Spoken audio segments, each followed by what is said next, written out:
ओम नमो भगवते वासुदेवाय। जय जय श्री राधे श्याम। साख का महीना चल रहा है, ऐसे में जितना हो सके उतना दान पुण्य करें।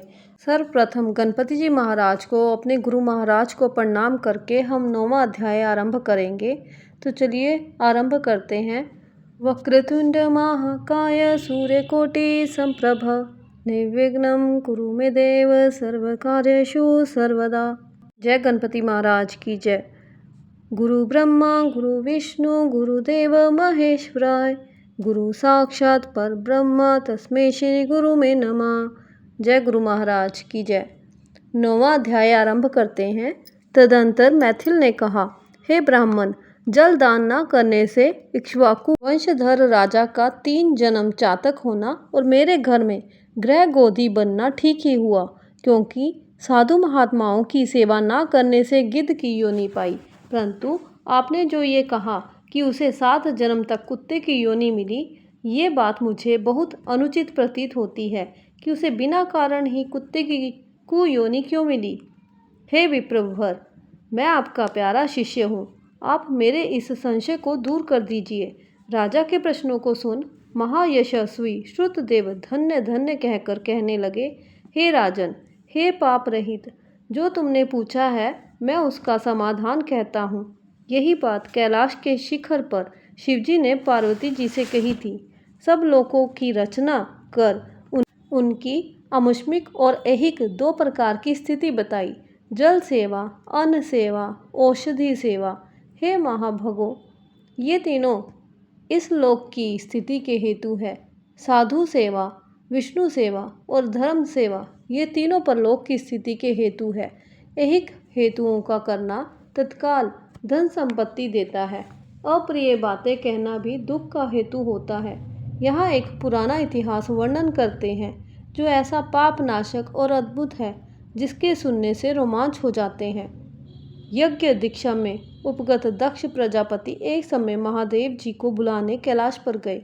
उन्हें देखकर उन्हीं की भलाई सोच महादेव जी ने उठकर आदर नहीं किया। शिवजी ने सोचा, मैं संपूर्ण देवताओं का गुरु हूँ। स्वामी सेवक के आने पर, पति स्त्री के आने पर, गुरु शिष्य के आने पर नहीं उठते। जो स्वामी स्वयं भृत्य आदि के लिए उठते हैं, उनकी आयु, धन और यश तत्काल नष्ट हो जाता है। इसलिए मुझे उठना उचित नहीं है। ये मेरा प्यारा शवसूर है। ऐसा विचार कर दक्ष प्रजापति की भलाई सोच महादेव जी आसन से ना उठे। तब महादेव जी द्वारा उठकर आदर ना किए जाने के कारण प्रजापति को बड़ा क्रोध आया और अनेक प्रकार से महादेव के आगे ही निंदा करने लगे। ये ऐसा अहंकारी, जिसका धन केवल एक बूढ़ा बैल है, कपाल की हड्डी धारण करते हैं, शमशान में घर है, सर्पों के आभूषण धारण कर रखे हैं, संग में रात दिन भूत प्रेत पिशाच ऐसे ऐसे दुर्जन रहते हैं। दुरात्मा नारद के बताने से मैंने अपनी कन्या सती का विवाह इसके संग कर दिया। ये भी अलग धर्म वाली हो गई। मैं इसे कभी नहीं सह सकता। मेरी पुत्री से भी मुझे कुछ प्रयोजन नहीं। ऐसे विमूढ़ आत्मा दक्ष ने सती और शंकर को निमंत्रण नहीं दिया और अनेक प्रकार के कुवाक्य कहकर चला गया। तदंतर यज्ञ स्थान में जाकर ऋत्विक और मुनियों को संग ले विधि पूर्वक यज्ञ करने लगा और शंकर जी की निंदा करता रहा। ब्रह्मा और विष्णु को छोड़ सिद्ध, चारण, गंधर्व, यक्ष, राक्षस और किन्नर आदि सब देवता यज्ञ में आए। तब सती की इच्छा अपने कुटुंबियों से मिलने तथा उत्सव देखने की हुई। स्त्रियां स्वभाव की चंचल होती हैं। महादेव जी के मना करने पर भी जाने की मन में ठान ली। महादेव जी बोले, हे वरवर्णनि, सभा में बैठकर वह मेरी सभी निंदा करेंगे, जो तुमसे सही ना जाएगी और तुम निश्चित शरीर त्याग दोगी। अतएव तुम अपने पिता के घर मत जाओ, वहां जाने से तुम्हारा कल्याण नहीं। इस प्रकार समझाने पर भी सती ना रुकी, अकेली घर से निकल पैदल चल दी। तब नंदी ने चुपचाप सती को अपनी पीठ पर बैठा लिया और महादेव जी के करोड़ों भूतादि गण पीछे चले।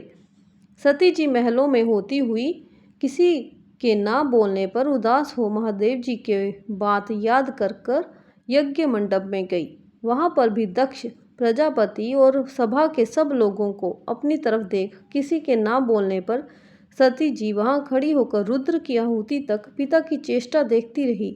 जब दक्ष ने रुद्र को छोड़ आहुति दी तो सती आंखों में आंसू भर अकुलाकर बोली, बड़ों का अपमान करने से कल्याण नहीं होता है। आपने रुद्र की आहुति नहीं दी।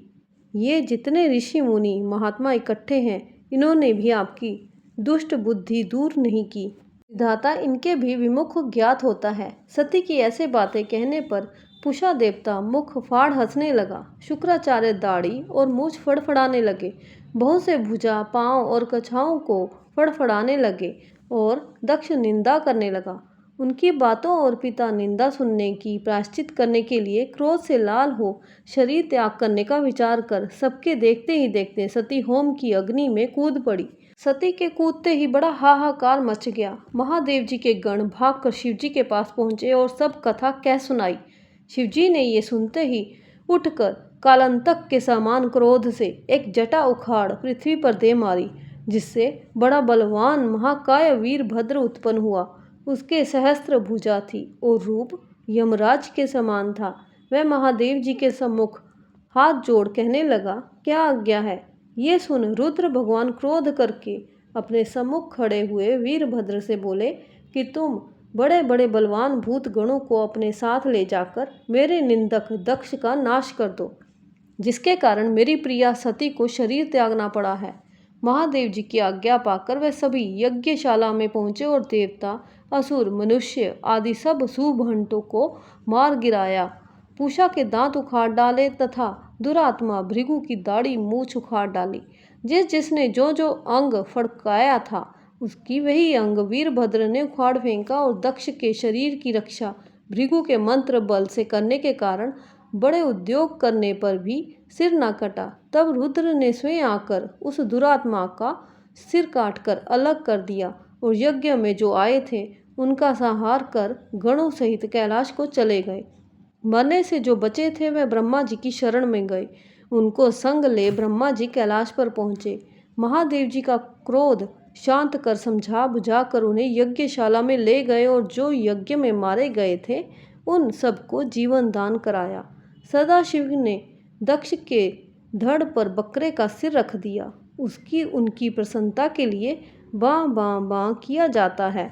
बकरे की दाढ़ी भृगु जी के मुख पर लगा दी। पूषा के जहाँ तहाँ अंग लगाकर सबके सिर जोड़ और सबका कल्याण कर दिया। दक्ष का यज्ञ पूरा कराकर देवता अपने अपने स्थानों को गए। वैशाख मास महात्म्य अध्याय 9 संपूर्णम। वैशाख मास में जितना हो सके हमें दान पुण्य अवश्य करना चाहिए। इस महीने में किया गया दान पुण्य सहस्त्र गुना फल देता है, यानी सामान्य दिनों में किए गए दान से 1000 गुना अधिक पुण्य फल मिलता है। दान करना भगवान की कृपा पाने का एक माध्यम है। इस महीने को मधुमास भी कहा जाता है, जो विष्णु भगवान को अत्यंत प्रिय है। गर्मी के कारण ये समय लोगों और जीव जंतुओं के लिए कष्टकारी हो सकता है। इस समय जल दान, अन्न दान, छाता, वस्त्र आदि का दान करना एक सामाजिक कर्तव्य की तरह है, जिससे ज़रूरतमंदों की मदद हो सके। इसके अलावा वैशाख मास में किया गया स्नान, व्रत और दान पिछले जन्मों के पापों को भी नष्ट कर सकता है। इसलिए लोग इस महीने पुण्य अर्जित करने के लिए दान करते हैं। इससे हमारी आध्यात्मिक उन्नति भी होती है। दान करने से लोभ और मोह कम हो जाते हैं। ये आत्मा की शुद्धि और आध्यात्मिक उन्नति में सहायक होता है। भगवान विष्णु माँ लक्ष्मी की कृपा सदा आप सब पर बनी रहे। जय जय श्री राधे श्याम। जय जय श्री राधे श्याम।